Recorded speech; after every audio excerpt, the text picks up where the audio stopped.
नमस्कार। जैसे कि आपको पता है, जो हमने लर्निंग एंड टीचिंग जो पेपर 3 है बीएड का, हमने कंसेप्ट ऑफ लर्निंग पढ़ रहे थे, जिसमें हमने मीनिंग डेफिनेशंस क्लियर कर चुके थे। नेक्स्ट है उसकी कैरेक्टरिस्टिक्स ऑफ लर्निंग। अधिगम क्या है? एक निरंतर चलने वाली प्रक्रिया है।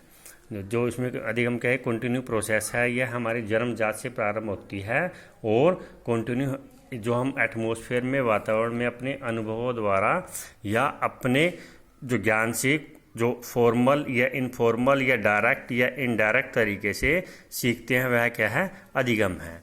अधिगम क्या है? कि व्यवहार में परिवर्तन है। अधिगम कुछ न होकर केवल व्यवहार में परिवर्तन होता है। अधिगम क्या होता है? कि चेंजेबल प्रोसेस होती है, व्यवहार में परिवर्तन होता है। यह परिवर्तन किसी भी दिशा में हो सकता है, लेकिन सीखने की प्रक्रिया में इस बात को ध्यान में रखना होता है कि यह परिवर्तन सही दिशा में जा रहा है या नहीं।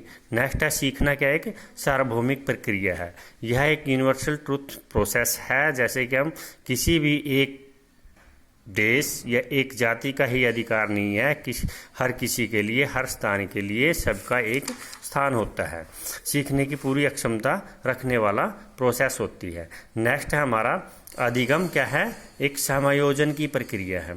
समायोजन का जो अधिगम में विशेष स्थान होता है। जन्म के समय 100% दूसरों पे जो डिपेंड होता है बच्चा, लेकिन फिर भी वह समय के साथ साथ वातावरण के साथ एडजस्टमेंट बना लेता है और वह एक समायोजन का आधार बनकर इस क्या करता है? एक लर्निंग प्रोसेस में आ जाता है और वह उससे क्या होता है? वह सीखता है। अधिगम क्या है? एक विकास की प्रक्रिया है। अधिगम किसी भी दिशा में हो सकता है, वांछित या अवांछित, मतलब जो इच्छा के अनुसार हो या बिना इच्छा के अनुसार। यदि कोई बालक चोरी करना सीख जाए तो भी अधिगम है, लेकिन वह क्या है? बिना इच्छा के माना जाता है। यह जो समाज ऐसा कभी विकास नहीं चाहेगा, अतः अधिगम हमेशा विकास की दृष्टिकोण से देखा जाता है। अधिगम क्या है? नेक्स्ट हमारा अधिगम का स्थानांतरण होता है। अधिगम क्या होता है? लर्निंग क्या है? एक चेंजेबल प्रोसेस होती है। यह कंटिन्यू समय के अनुसार किसी भी एक कंडीशन में अर्जित किया जाता है और अधिगम दूसरों की अन्य कंडीशन में चेंजेबल होता है, परिवर्तनशील होता है। नेक्स्ट है अधिगम सृजनात्मक होता है। अधिगम प्रक्रिया सदा एक जो क्या है? कंटिन्यूस क्रिया प्रोसेस है, अर्थात सीखने वाला स्वयं सीखने की प्रक्रिया में भाग लेता है, तभी वह सीख पाता है। अधिगम क्या है? एक विवेकपूर्ण होता है। अधिगम को एक मैकेनिकल प्रोसेस भी नहीं कहा जा सकता, क्योंकि यह तो विवेकपूर्ण कार्य है। बिना किसी चिंतन के सीखा नहीं जा सकता, ना ही किसी कार्य में सफलता मिलती है। जो अधिगम है क्या है? जो गेस्टाल्टवाद दृष्टिकोण में क्या है? इस दृष्टिकोण के अनुसार सीखने का आधार क्या है? एक गेस्टाल्ट संगठनात्मक ढांचे पर निर्भर है। इस प्रकार से हम कह सकते हैं जो अधिगम है एक सूझबूझ या अंतर्दृष्टि द्वारा सीखने का आधार एक जर्मन वैज्ञानिक कोहलर ने इसको दिया था। नेक्स्ट है फैक्टर जो इन्फ्लुएंसिंग लर्निंग। अधिगम को प्रभावित करने वाले कारक क्या है? अधिगम जो हम सीखते हैं उसके ऊपर हमारे कुछ फैक्टर भी होते हैं। इस प्रक्रिया में अनेकों कारक हमें प्रभावित करते हैं। जिस प्रकार से हम क्या है, ऐसे कार्य जो कारकों को प्रोत्साहन दिया जाता है जो अधिगम प्रक्रिया को तेज करते हैं, जो ऐसे कारक इस प्रक्रिया को धीमा भी करते हैं। यह जो है नियंत्रित करना भी बहुत आवश्यक होता है। जो फर्स्ट है हमारा इसके अधिगम करता जो सीखने वाले से संबंधित या व्यक्तिगत जो कारक होते हैं, कार्य संबंधी कारक भी होते हैं, टास्क फैक्टर भी कहते हैं या मेथड फैक्टर भी कहते हैं। फैक्टर रिलेटेड टू लर्नर, सबसे फर्स्ट हमारा क्या है? फैक्टर रिलेटेड टू लर्नर, व्यक्ति के व्यक्तित्व से जुड़े कारक। जो हमारे व्यक्ति के व्यक्तित्व से जुड़े कारक अधिगम को प्रभावित करते हैं। यही कारक व्यक्तिगत कारक या अधिगमकर्ता से संबंधित कारक कहलाते हैं। अब ये कारक कौन कौन से हैं? सबसे पहले क्या है? जो हमारा सबसे पहले आता है मैच्योरिटी। क्या है? मैच्योरिटी। सीखने व परिपक्वता में गहरा संबंध होता है। यह कहना गलत नहीं है, क्योंकि अधिगम मैच्योरिटी पर ही आधारित होते हैं। यदि कोई व्यक्ति किसी विशेष कार्य को सीखने के लिए परिपक्व है तभी वह सीख पाएगा। कक्षा में बच्चों को बुद्धि, योग्यता और उसकी अक्षमता में परिपक्व होना या उसको ग्रहण करके ही दिखाया जा सकता है। उसके बाद है इसी में नेक्स्ट है मोटिवेशन।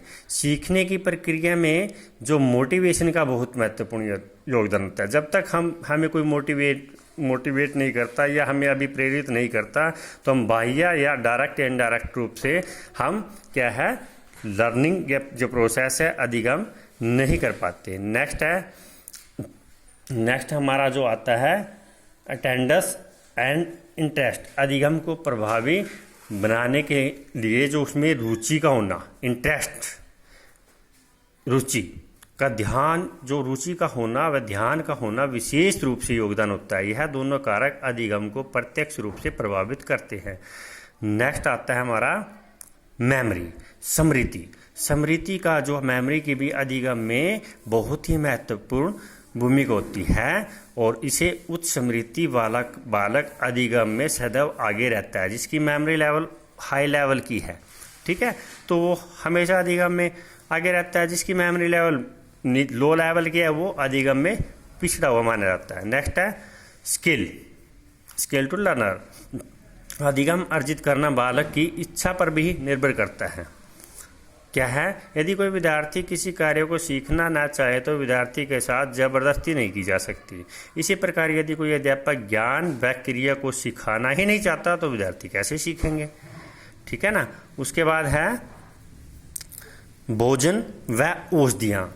अब कोई भी हम रिसर्च करते हैं वहाँ पे हमें क्या होती है, यह बात स्पष्ट हो चुकी होती है कि यदि विद्यार्थी मादक पदार्थ या असंतुलित भोजन या कुछ औषधियाँ जो जैसे मेडिसिन वगैरह गलत लेता है तो वो भी इफेक्ट डालती है हमारे उसके ऊपर, जो लर्निंग के ऊपर। उसके बाद है फैटिग्यू। थकान एक ऐसा कारक है, सबसे महत्वपूर्ण कारक माना जाता है कि थकान एक ऐसा कारक है जिसका कुप्रभाव जीवन की हर क्रिया पे स्पष्ट रूप से दिखाई देने लगता है।